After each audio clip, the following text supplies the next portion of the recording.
Climate change mitigation is about more than just CO2. There's a suite of other climate-forcing pollutants that are also responsible for a significant amount of climate warming. And this includes the category short-lived climate-forcing pollutants. This includes, for instance, methane, also black carbon, which is a component of soot, and tropospheric ozone.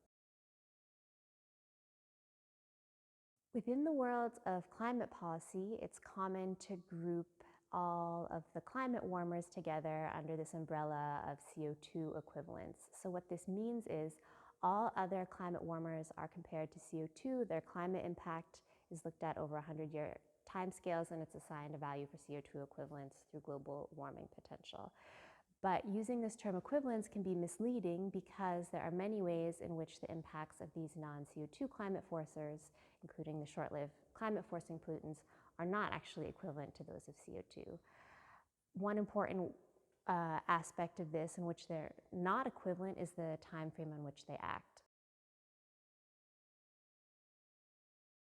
CO2 and other long-lived greenhouse gases, when we mitigate their emissions, when we significantly reduce their emissions, their greatest impact is to limit long-term warming. So we're talking timescales of around 100 years.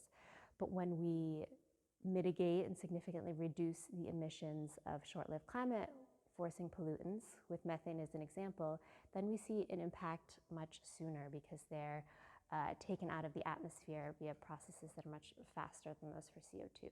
So mitigating SLCP emissions has the greatest impact in the near term. That means between 10, 20, maybe 30 years from now, and mitigating CO2 emissions has the greatest impact in the long term on 100-year timescales.